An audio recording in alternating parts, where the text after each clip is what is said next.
നമസ്കാരം. മലയാളി വാർത്ത ആനുകാലികത്തിലേക്ക് സ്വാഗതം. നമസ്കാരം സാർ. നമസ്കാരം. ശബരിമല സ്വർണ്ണക്കള്ള ഒരുപക്ഷെ ഓരോ ദിവസം കഴിയുമ്പോഴും എന്തോ പറയുന്നത് നമുക്ക് ചിന്തിക്കാൻ പറ്റാത്ത തരത്തിലേക്ക് പോവാണ്. ശങ്കർദാസിനെ അറസ്റ്റ് ചെയ്യും എന്ന് വിചാരിച്ചിരുന്നിടത്ത് ഇപ്പോൾ മറ്റൊരു ട്വിസ്റ്റ് സംഭവിച്ചിരിക്കുകയാണ്. ശങ്കർദാസിന് സുഖമില്ല, അറസ്റ്റ് ചെയ്യരുത് എന്നുള്ളത്. ഒരുപക്ഷെ അദ്ദേഹത്തിന് ഓർമ്മക്കുറവും ഇനി വരാൻ സാധ്യതയുണ്ട്. അത് ഒരു ഭാഗത്ത് അവിടെ നിൽക്കുന്നു. തിരിച്ച് മറ്റൊരു ഭാഗത്ത് അയ്യപ്പൻ്റെ ഒരു പ്രത്യേക ശ്രദ്ധ ഗോവർദ്ധൻ്റെ കാര്യത്തിൽ. ഗോവർദ്ധൻ തികഞ്ഞ ഒരു അയ്യപ്പ ഭക്തനാണ് എന്നും ഈ പറയുന്ന അയ്യപ്പനിൽ നിന്ന് മോഷ്ടിച്ചെടുത്തതെല്ലാം പല രീതിയിൽ തിരിച്ച് ശബരിമലയിൽ തന്നെ താൻ കൊടുത്തിട്ടുണ്ടെന്നും ഉള്ള ചില സൂചനകൾ നമുക്ക് കിട്ടുന്നുണ്ട്. ഗോവർദ്ധൻ്റെ കാര്യത്തിലേക്ക് പോവുകയാണെങ്കിൽ ഏകദേശം ഈ ചെമ്പ് പാളികൾ രേഖകൾ തെറ്റായി ദേവസ്വം ബോർഡ് രേഖപ്പെടുത്തുകയും പക്ഷേ ഈ സ്മാർട്ട് ക്രിയേഷൻസിൽ നിന്ന് കിട്ടിയ ഈ സ്വർണം ബിസ്ക്കറ്റുകളായിട്ട് വേർതിരിച്ചിട്ട് മറ്റു പല പ്രതികൾ എടുത്തു എന്നുള്ള തരത്തിലാണ് ആരോപിച്ചിരുന്നത്. പക്ഷേ ഗോവർദ്ധൻ ഇത് തൻ്റെ സ്വന്തം നിലയിൽ പല രീതിയിലുള്ള സംഭാവനകൾ നൽകി എന്നുള്ളതാണ് നമുക്ക് കിട്ടിയ വാർത്തകളൊക്കെ. പക്ഷേ ട്വിസ്റ്റോട് ട്വിസ്റ്റാണ് ശബരിമലയിൽ ഇപ്പോൾ സംഭവിക്കുന്നത്. ഈ ശബരിമല കേസിൽ വലിയ ട്വിസ്റ്റുകൾ എന്ന് പറയാൻ നമുക്ക് കഴിയില്ല. കാരണം ഈ കേസിൻ്റെ അതിനിർണായകമായ അന്വേഷണ ഘട്ടത്തിലേക്ക് ഇപ്പോൾ കടന്നിരിക്കുകയാണ്. രണ്ട് ധ്രുവങ്ങളിലായി. ഒരു വശത്ത് പ്രത്യേക അന്വേഷണ സംഘം, മറുവശത്ത് SIT. കേരളം ഒരിക്കൽ പോലും പ്രതീക്ഷിക്കാത്ത 4 കൊലകൊമ്പന്മാരെയാണ് ഇപ്പോൾ അകത്താക്കിയിരിക്കുന്നത്. ഒന്ന് N. വാസു, പത്മകുമാർ, ഗോവർദ്ധൻ, പങ്കജ് ഭണ്ഡാരി. ഈ 4 കൊലകൊമ്പന്മാർ അത്ര നിസ്സാരക്കാരല്ല. ആദ്യം അറസ്റ്റിലായ മുരാരി ബാബുവും ആളുകില്ലാടിയാണ്. പ്രത്യേകിച്ച് NSSൻ്റെ സുകുമാരൻ നായരെ അടക്കം തൻ്റെ സൗഹൃദ വലയത്തിൽ സൂക്ഷിച്ച ഒരു വലിയ ആൾ തന്നെയാണ്. അപ്പോൾ ഇങ്ങനെ കേരളം നടുങ്ങുന്ന അറസ്റ്റുകൾ ഒന്നൊന്നായി നടന്നിരിക്കുന്നു ഒരു വശത്ത്. മറുവശത്ത് ഹൈക്കോടതി വളരെ കൃത്യതയോടെ ഈ കേസ് നിരീക്ഷിക്കുന്നു. എൻഫോഴ്സ്മെൻറ്റ് ഡയറക്ടറേറ്റ് മറ്റൊരു പന്താവിലൂടെ അന്വേഷണവുമായി മുന്നോട്ട് പോകുന്നു. ഇന്ന് എൻഫോഴ്സ്മെൻറ്റ് ഡയറക്ടറേറ്റിൻ്റെ നിർണായക നീക്കങ്ങളാണ് നമ്മൾ കൊച്ചിയിൽ നിന്നുള്ള റിപ്പോർട്ടുകളിൽ കാണുന്നത്.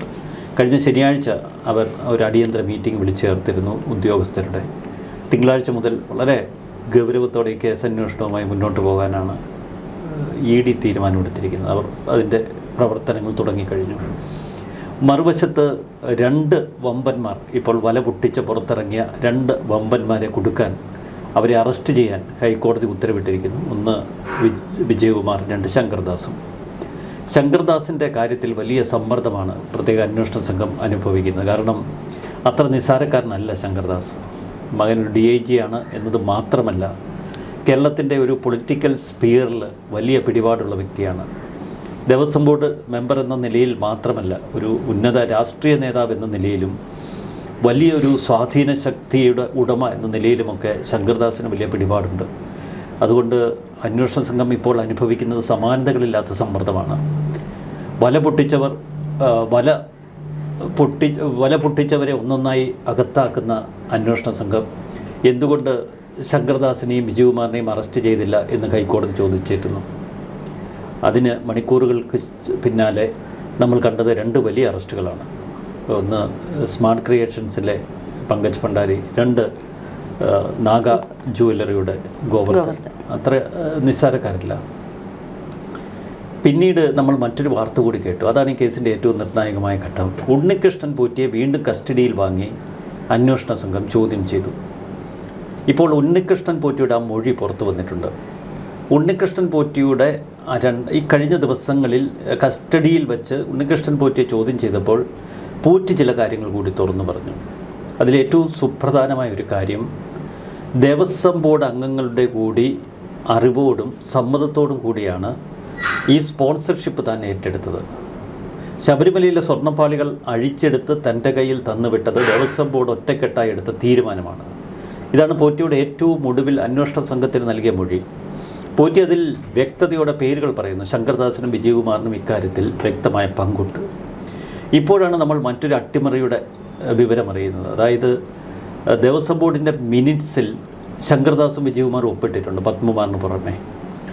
എന്നാൽ നേരത്തെ ശങ്കർദാസിനെ ചോദ്യം ചെയ്തപ്പോൾ ശങ്കർദാസ് അതിന് മറുപടി പറഞ്ഞത്, തങ്ങളുടെ കയ്യിൽ നിന്ന് മിനിറ്റ്സ് ഒപ്പിട്ട് വാങ്ങിയതിന് ശേഷം പത്മകുമാർ കൈപ്പട കൊണ്ട് അതിൽ തിരുത്തലുകൾ വരുത്തി. പലപ്പോഴും ദേവസ്വം ബോർഡ് യോഗങ്ങളുടെ മിനിറ്റ്സിൽ പത്മകുമാർ തിരുത്തലുകൾ വരുത്താറുണ്ട് എന്നാണ് ശങ്കർദാസ് അതിന് മൊഴി കൊടുത്തത്. ഈ ഒരൊറ്റ മൊഴിയുടെ ബലത്തിൽ ശങ്കർദാസിനെയും വിജയകുമാറിനെയും രക്ഷപ്പെടുത്താനുള്ള ശ്രമമാണ് അന്വേഷണ സംഘം നടത്തിയത്. അപ്പോൾ പത്മകുമാറിൽ കാര്യങ്ങൾ അവസാനിക്കുമെന്ന് അവർ കണക്കുകൂട്ടി.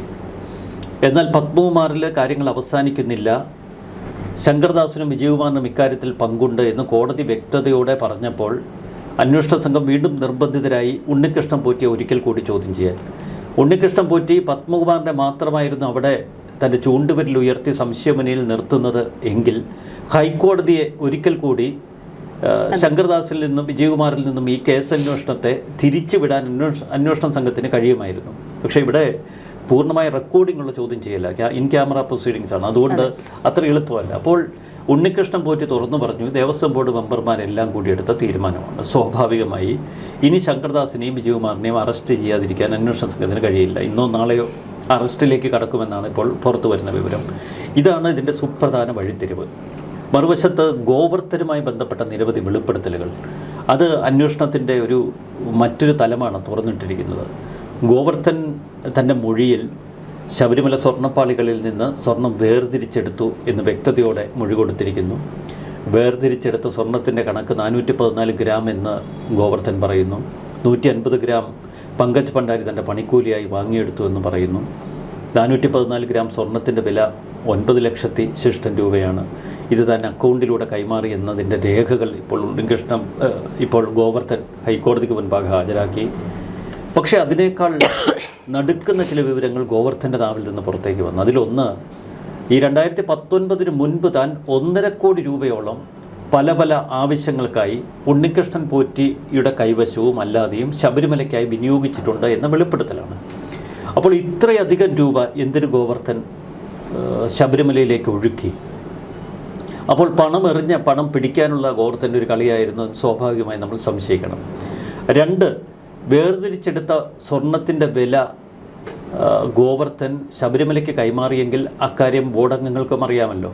ശബരിമലയുടെ സ്വർണ്ണം ഒരു കാരണവശാലും വിൽക്കാൻ പാടില്ല എന്ന് വ്യക്തതയോടെ അറിയാവുന്നവരാണ് ഈ ബോർഡ് അംഗങ്ങളൊക്കെ. ബോർഡ് പ്രസിഡന്റ് മാത്രമല്ല, അംഗങ്ങൾക്കൊക്കെ വ്യക്തമായി അറിയാം. മാത്രമല്ല, ഈ 3 പേർ, പങ്കജ് ഭണ്ഡാരി, ഉണ്ണികൃഷ്ണൻ പോറ്റി, ഗോവർദ്ധൻ, ഈ 3 പേരും 2009 മുതൽ ശബരിമലയുമായി വലിയ ബന്ധം സൂക്ഷിക്കുന്നു. അപ്പോൾ ശബരിമലയിലെ സ്വർണം, അമൂല്യ വസ്തുക്കൾ ഒരു കാരണവശാലും കൊള്ളയടിക്കാൻ പാടില്ല, അത് വിൽക്കാൻ പാടില്ല എന്ന് ഇവർക്ക് 3 പേർക്കും അറിയാം. അപ്പോൾ ഇതൊക്കെ പൊട്ടിച്ചെറിഞ്ഞ് ഇത്തരമൊരു ഇടപാട് നടന്നുവെങ്കിൽ അതിന് പിന്നിൽ ഒരുപാട് ദുരൂഹതയുണ്ട്. ഇപ്പോൾ ഗോവർദ്ധൻ്റെ ജാമ്യാപേക്ഷയിൽ പറയുന്ന മറ്റൊരു കഥ കൂടിയുണ്ട്. എല്ലാറ്റിനും ഒടുവിൽ 414 ഗ്രാം സ്വർണത്തിന് ഈക്വലൻ്റ് ആയിട്ടുള്ള സ്വർണ്ണം ഇപ്പോൾ തൻ്റെ കടയിൽ നിന്ന് പിടിച്ചെടുത്തു. ഇപ്പോഴത്തെ മാർക്കറ്റ് വില അനുസരിച്ച് അതിന് 54 ലക്ഷം രൂപയുണ്ട്. താൻ നേരത്തെ വാങ്ങിയ സ്വർണത്തിൻ്റെ വിലയും അതിൽ തനിക്കുള്ള കുറ്റബോധം നിമിത്തം അന്നദാനത്തിനായി താൻ മറ്റൊരു 10 ലക്ഷം രൂപ കൊടുത്തു, പിന്നീട് ഒരു 15 ലക്ഷം രൂപ കൊടുത്തു. അപ്പോൾ ശബരിമല സ്വർണം താൻ എടുത്തു എന്ന ഒരു കുറ്റബോധം തൻ്റെ മനസ്സിൽ തോന്നിയത് കൊണ്ടാണ് അത്രയേറെ പണം അവിടെ കൊടുത്തത്. അപ്പോൾ കട്ടെടുത്താൽ കുറേ പണം കൊടുത്ത കുറ്റബോധം തീരുമോ? 1. 2, കട്ടെടുത്തു എന്ന് ബോധ്യം, അത് തെറ്റായിരുന്നു എന്ന ബോധ്യം ഗോവർദ്ധൻ ഉണ്ടായിരുന്നപ്പോൾ എന്തിന് ഇത്തരമൊരു മഹാക്കൊള്ളയ്ക്ക് കൂട്ടുനിന്നു? അപ്പോൾ സ്വർണത്തിൻ്റെ വിലയല്ല, നമ്മൾ നേരത്തെ കേട്ടതുപോലെ അമൂല്യ വസ്തുക്കളുടെ വലിയ ഒരു വില എവിടെയൊക്കെയോ കൈമാറൽ നടന്നിട്ടുണ്ട്. അപ്പോൾ അതുകൊണ്ട് തന്നെ ഈ കേസിന് മറ്റ് ചില മാനങ്ങൾ കൂടി വരുന്നു. ഇത് നിയമപരമായ, അന്വേഷണപരമായ ഘട്ടം. ഇനി നമുക്ക് മനുഷ്യൻ്റെ മനസ്സുകളിലേക്കൊന്ന് കടന്നാൽ, ഇപ്പോൾ ജയിലിൽ നിന്ന് കേൾക്കുന്ന വാർത്തകളുണ്ട്. വാസുവും പത്മകുമാറുമൊക്കെ വല്ലാത്ത മാനസിക സംഘർഷം അനുഭവിക്കുന്നു, മാനസിക വിഭ്രാന്തി പോലും കാട്ടുന്നു എന്നൊക്കെ. കാരണം പത്മകുമാർ ഇപ്പോൾ ആരോടും സംസാരിക്കുന്നില്ല, വളരെ മൂകനായി ജയിലിൽ കഴിയുന്നു എന്ന റിപ്പോർട്ടുകളാണ് ഒരു വശത്ത്. വാസു പലപ്പോഴും മാനസികാസ്വാസ്ഥ്യം വന്നവനെ പോലെ പെരുമാറുന്നു. അപ്പോൾ നമുക്കറിയാം ഒരു അയ്യപ്പ കോപം ഇവരുടെ മേൽ പതിച്ചിരിക്കുന്നത്. തങ്ങളുടെ മേൽ മാത്രമല്ല, തങ്ങളുടെ തലമുറകൾക്ക് മേലും ഇത്തരം കോപം പതിക്കുമോ എന്ന ഭയം ഇവരെ വേട്ടയാടാതിരിക്കില്ല. ഇവർ അനുഭവിക്കുന്ന മാനസിക വ്യത തിരിച്ചറിയുന്നുണ്ടാവും ഗോവർദ്ധനെ പോലുള്ളവർ. ഗോവർദ്ധനൊക്കെ വലിയ സമ്പന്നനാണ്, വളരെ ഉയർന്ന തലത്തിൽ ജീവിതം നയിച്ചു വന്നവരാണ്. ഇവരൊക്കെയാണ് ഇപ്പോൾ ഈ ജയിലറയ്ക്കുള്ളിൽ കിടക്കുന്നത്, അതും ശബരിമല കൊള്ളയുടെ പേരിൽ. അപ്പോൾ നമ്മൾ മനസ്സിലാക്കേണ്ടത് പണവും സ്വാധീനവും ഒന്നുമല്ല വ്യക്തികൾ അപകടത്തിലായി ഇത്തരത്തിൽ അഴിക്കുള്ളിലാകുന്നത് അവർ ചെയ്ത ഓരോ പ്രവർത്തനങ്ങളുടെ കർമ്മദോഷത്തിൻ്റെ ഭാഗമാണ്. അതുകൊണ്ട് തന്നെ ഇതിൽ അയ്യപ്പ കോപം ഇവർ അനുഭവിക്കാതെ പോകില്ല. ഗോവർദ്ധനം ആ ഭയമില്ലാതിരിക്കില്ല. ഇവിടെ ഈ അന്വേഷണ സംഘത്തെ ഏറ്റവും അധികം സഹായിക്കുന്നതും ഇവരുടെ ഈ മാനസിക വിഭ്രാന്തി തന്നെയായിരിക്കും. അയ്യപ്പൻ്റെ സ്വർണം കട്ടതിലുള്ള ഒരു മാനസിക വിഭ്രാന്തി, തങ്ങളുടെ കുലപൊടിയുമോ എന്ന ഭയം, ഗോവർദ്ധനെ പോലൊരു കച്ചവടക്കാരൻ എല്ലാം തകർന്ന് ഇവിടെ ജയിലിൽ കിടക്കുമ്പോഴത്തെ ഒരവസ്ഥ. പങ്കജ് ഭണ്ഡാരി ഒന്നും അത്ര നിസ്സാരക്കാരല്ല, ചെന്നൈയിലെ വലിയ വ്യാപാരിയാണ്. അപ്പോൾ ഇവർ ഇത്ര സമ്പത്തിൻ്റെ ഉന്നതിയിൽ ജീവിച്ചിട്ടും ഈ ശബരിമല കൊള്ളയിൽ പെട്ട ഈ പ്രതികൾ ജയിലിലാക്കപ്പെട്ടത് നമുക്കിതൊരു ഭരണകൂടത്തിൻ്റെ മികവെന്നൊന്നും പറഞ്ഞുകൂടാ. ഹൈക്കോടതി ഇക്കാര്യത്തിൽ അഡമന്റ് സ്റ്റാൻഡ് എടുത്തു. ഹൈക്കോടതി വളരെ കർശനമായി ഇക്കാര്യത്തിൽ ജാഗ്രത പുലർത്തി. അതുകൊണ്ടാണ് ഇവർ ജയിലഴിക്കുള്ളിലായത്. പക്ഷേ ഇത് അയ്യപ്പൻ്റെ കൂടി ഒരു നിശ്ചയമാണ്. തൻ്റെ ശാസ്താവിൻ്റെ മുതൽ കട്ടവർ അഴിക്കുള്ളിൽ കിടക്കണം, അത് അയ്യപ്പൻ്റെ ഒരു നിശ്ചയമാണ്. ഇതിൻ്റെ രണ്ടാം തലം. ഒന്ന്, നമ്മൾ നിയമപരമായ ഘട്ടങ്ങളിലൂടെ കടന്നു. രണ്ട്, ഇവരുടെ ഒരു മാനസിക വ്യാപാരങ്ങൾ, ഇവരുടെ മാനസിക വ്യഥ. അതിപ്പോൾ ഗോവർദ്ധൻ തുറന്നു പറഞ്ഞിട്ടുണ്ട്, അയ്യപ്പൻ്റെ മുതൽ കട്ടതിൻ്റെ മാനസിക പ്രശ്നങ്ങൾ. മൂന്നാമത്, ഇനിയും വല പൊട്ടിച്ച് പുറത്ത് നിൽക്കുന്നവർ. ഇപ്പോൾ ഗോവർദ്ധൻ്റെ ജാമ്യാപേക്ഷ കോടതിയുടെ മുൻപിൽ വരുമ്പോൾ അതിൽ പല വെളിപ്പെടുത്തലുകളുമുണ്ട്. ഇതിൽ നടന്നിരിക്കുന്ന ഗൂഢാലോചനയുടെ ചുരുൾ ഗോവർദ്ധൻ തന്നെ തൻ്റെ ജാമ്യാപേക്ഷയിൽ ചൂണ്ടിക്കാട്ടുന്നുണ്ട്. ഉണ്ണികൃഷ്ണൻ പോറ്റി ഇപ്പോൾ കൂടുതൽ വെളിപ്പെടുത്തലുകൾ നടത്തുന്നു. പോറ്റി തന്നെയാണ് നേരത്തെ പറഞ്ഞത് സർക്കാരിൽ നിന്ന് ദേവസ്വം ബോർഡിന് ചില നിർദ്ദേശങ്ങൾ ചെന്നുവെന്ന്. അക്കാര്യം പത്മകുമാറും സമ്മതിച്ചിരുന്നു. പത്മകുമാർ സമാനമായ മൊഴി നൽകി. ഇപ്പോൾ നമ്മൾ ഏറ്റവും ഒടുവിൽ കാണേണ്ടത് ഈ കേസിൻ്റെ ഒരു സുപ്രധാന ഘട്ടമാണ്. പത്മകുമാർ അന്വേഷണ സംഘത്തിന് കൊടുത്ത മൊഴിയെല്ലാം ശരിവെക്കുന്ന തലത്തിലേക്കാണ് ഇപ്പോൾ കാര്യങ്ങൾ. പത്മകുമാറിൽ അവസാനിപ്പിച്ച് കേസ് കുഴിച്ചു മൂടാൻ ശ്രമിച്ചിടത്തു നിന്നാണ് ഇപ്പോൾ എല്ലാം തിരിച്ചടിക്കുന്നത്. പത്മകുമാർ പറഞ്ഞത് ബോർഡ് അംഗങ്ങളുടെ പരിപൂർണ സഹകരണം ഇക്കാര്യത്തിൽ തനിക്ക് കിട്ടി. എല്ലാവരും ചേർന്നെടുത്ത ഒരു തീരുമാനമായിരുന്നു സ്വർണ്ണപ്പാളികൾ കൊടുത്തുവിട്ടത്. സ്വർണത്തിൽ പൊതിഞ്ഞിരുന്നത് ചെമ്പാണ്, സ്വർണത്തിലല്ല, ശബരിമലയിലെ ഈ അമൂല്യ വസ്തുക്കളിൽ കട്ടിളപ്പാളയിലും ദ്വാരപാലക ശില്പങ്ങളിലുമൊക്കെ പൊതിഞ്ഞിരുന്നത് വെറും ചെമ്പാണ് എന്നുള്ള നിലപാടാണ് പത്മകുമാർ ആദ്യം എടുത്തത്. അതേ നിലപാട് പിന്നീട് വാസു ആവർത്തിക്കുന്നു. അവിടെ സ്വർണം പൊതിഞ്ഞതിൻ്റെ ഔദ്യോഗിക രേഖകളില്ല എന്ന് സർക്കാർ നിലപാടെടുക്കുന്നു. അപ്പോൾ പത്മകുമാറും ഇവർക്കിടയിലുള്ള ആ ഗൂഢാലോചന തന്നെയാണ് നമുക്ക് മുന്നിൽ വെളിവാക്കപ്പെടുന്നത്. അത് കൃത്യതയോടെ തെളിഞ്ഞു വരുന്നത്. അപ്പോൾ വാസുവും പത്മകുമാറും മുരാരി ബാബുവും ഒക്കെ കളിച്ചിട്ടുണ്ടെങ്കിൽ അതിന് ബോർഡംഗങ്ങൾ ഒപ്പം നിന്നു. സർക്കാരിൻ്റെ പിന്തുണ അവർക്ക് കിട്ടി.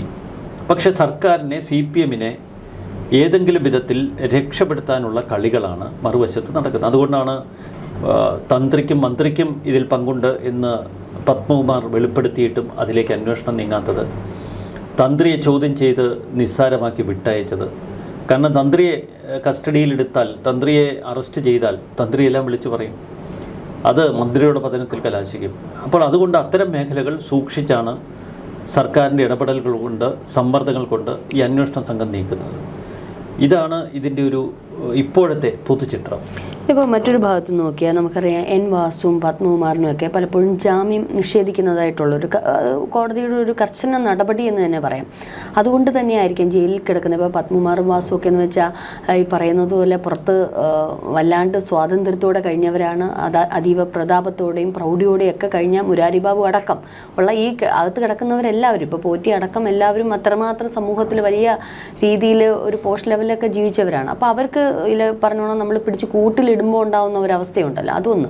രണ്ടാമത് അവരുടെ കുടുംബത്തെക്കുറിച്ചുള്ള ഒരു വ്യാധി, പിന്നെ അവരുടെ പ്രായം. ഇപ്പം പത്മകുമാറിനായാലും വാസുവിനൊക്കെ ആയാലും പ്രായാധിക്യം ഉണ്ട്.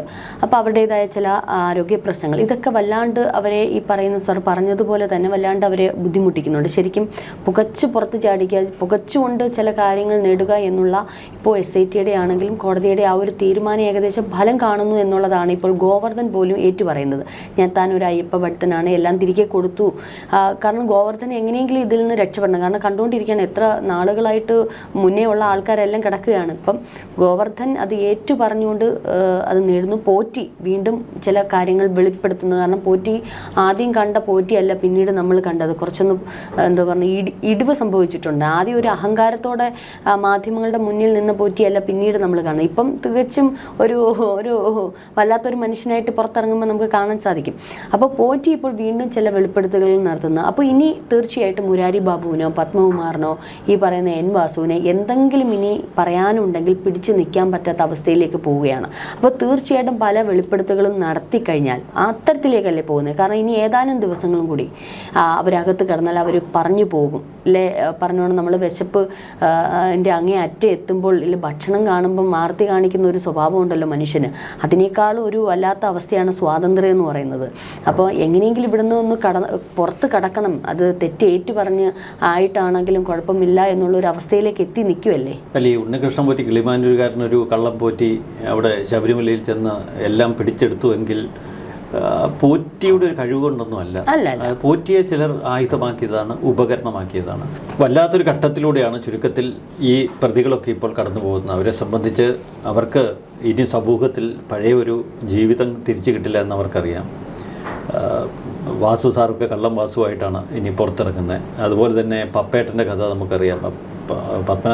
പത്മകുമാർ എന്ന് പറയുന്ന പത്തനംതിട്ടയിലെ വലിയ ഹീറോ ആയിരുന്നു CPM-ൻ്റെ. ഇനി പുറത്തിറങ്ങുന്ന പപ്പേട്ടൻ്റെ ഒരു അവസ്ഥയും ഭീകരമാണ്.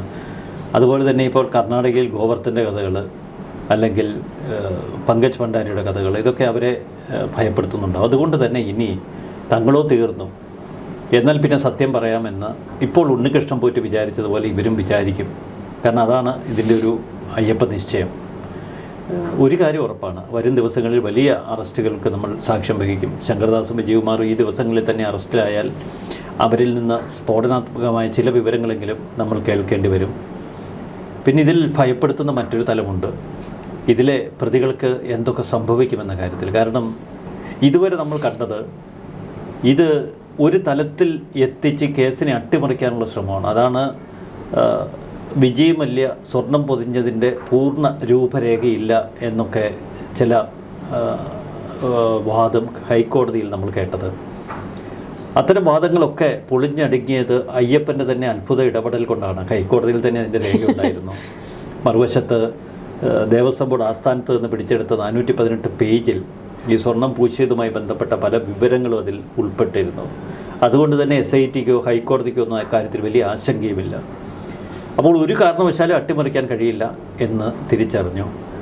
ഈ തലത്തിൽ നിന്ന് വലിയ സ്വാധീന ശക്തിയുള്ള ഉന്നതരുടെ അടുത്ത തലത്തിലേക്ക് ഈ കേസ് മാറുമ്പോൾ ഈ പ്രതികളിൽ ആരൊക്കെ ഇനി ജീവിച്ചിരിക്കും? ഈ പ്രതികൾക്ക് എന്ത് സംഭവിക്കും? അവർക്ക് അസുഖം മൂർച്ഛിക്കുമോ? അവരൊക്കെ ദുരൂഹ സാഹചര്യങ്ങളിൽ കൊല്ലപ്പെടുമോ? ഇതൊന്നും നമുക്കിപ്പോൾ പറയുക വയ്യ. കാരണം ഈ കേസ് വല്ലാത്തൊരു ഘട്ടത്തിലേക്കാണ് കിടക്കുന്നത്. മറ്റ് അഴിമതികളിൽപ്പെട്ട് ജയിലിലാകുന്നത് പോലെയല്ല. കേരളത്തിന് മുന്നിൽ ശബരിമല സ്വർണം കട്ട് ജയിലഴിക്കുള്ളിലാകുക എന്ന് പറഞ്ഞാൽ അത് ഭയാനകമായ ഭവിഷ്യത്ത് വരുത്തുമെന്ന് ഈ സ്വാധീന ശക്തികൾക്കൊക്കെ അറിയാം. മറ്റൊന്ന്, പത്മകുമാർ വരെ എത്തി നിൽക്കുന്ന ശബരിമല കൊള്ളയുടെ കാലത്താണ് തദ്ദേശഭരണ തിരഞ്ഞെടുപ്പ് നടക്കുന്നത്. അതിനെ ഏറ്റവും അധികം സ്വാധീനിച്ച വിഷയമാണ്. ഇടതുപക്ഷം നമ്മൾ ഒലിച്ചു പോകുന്നത് കണ്ടു. ഈ തെരഞ്ഞെടുപ്പിൽ സമാനമായ ഒരു അവസ്ഥയിലേക്ക് നിയമസഭാ തെരഞ്ഞെടുപ്പും കടക്കും എന്നത് വ്യക്തമാണ്. അപ്പോൾ ഒരു ആത്മഹത്യ മുന്നിൽ കണ്ട് ഏത് സാഹസത്തിനും ചിലർ ഒരുങ്ങിയേക്കാം. അതുകൊണ്ട് തന്നെ ഈ കേസിൻ്റെ ഏറ്റവും ഒരു ദുർഘടമായ ഘട്ടം ഈ പ്രതികളിൽ ആരൊക്കെ സത്യം തുറന്നു പറയാൻ അവശേഷിക്കുമെന്നതാണ്. കൂടുതൽ പ്രതികളിലേക്ക് പോകുമ്പോൾ അത്തരമൊരു വലിയ റിസ്ക് കേരളത്തിന് മുന്നിലുണ്ട്. തീർച്ചയായിട്ടും ഈ ഒരു കേസ് വലിയ സങ്കീർണതയിലൂടെയാണ് പോകുന്നത്. ഈ പറഞ്ഞതുപോലെ ആരും മറ്റേത് അഴിമതിയും ഒരുപക്ഷെ സമൂഹത്തിന് മുന്നിൽ ഏത് രീതിയിൽ അവർക്ക് പുകമറ സൃഷ്ടിക്കാൻ പറ്റും. പക്ഷേ ശബരിമല സ്വർണ്ണക്കൊള്ള എന്നുള്ളത് ഒരുപക്ഷെ ഈ കിടക്കുന്ന പ്രതികൾക്കെല്ലാം വലിയൊരു അപമാനം, അല്ലെങ്കിൽ കുടുംബത്തിനും അല്ലെങ്കിൽ ഇനി വരും തലമുറയ്ക്കൊക്കെ എക്കാലവും അപമാനം ഉണ്ടാകുന്ന തരത്തിലാണ്. ഈ പറഞ്ഞതുപോലെ സങ്കീർണത ഏറി വരികയാണ്. ഇതിനിടയിൽ ആരൊക്കെ ഉണ്ടാവും, ആരൊക്കെ ദുരൂഹ സാഹചര്യത്തിൽ മരണപ്പെടും, അത് പാർട്ടിക്കും ഒരുപക്ഷെ എല്ലാ കാലവും, കമ്മ്യൂണിസ്റ്റ് പാർട്ടിക്ക് എല്ലാ കാലത്തും ഇതൊരു ശബരിമല സ്വർണ്ണക്കൊള്ള എന്ന് പറയുന്ന ഈ ഒരു വിഷയം വലിയ പ്രതിസന്ധി ഉണ്ടാക്കുന്നതാണ്.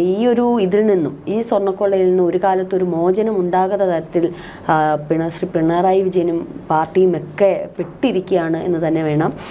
ഏതായാലും ഓരോരുത്തരും വെളിപ്പെടുത്തലുകൾ നടത്തിയാണ്. അതൊരു അയ്യപ്പൻ്റെ ഒരു വിധി, അല്ലെ അയ്യപ്പൻ കൊടുത്തിരിക്കുന്ന ഒരു സംഗതി തന്നെയാണ് അവരിലേക്ക് എത്തിയിരിക്കുന്നത്.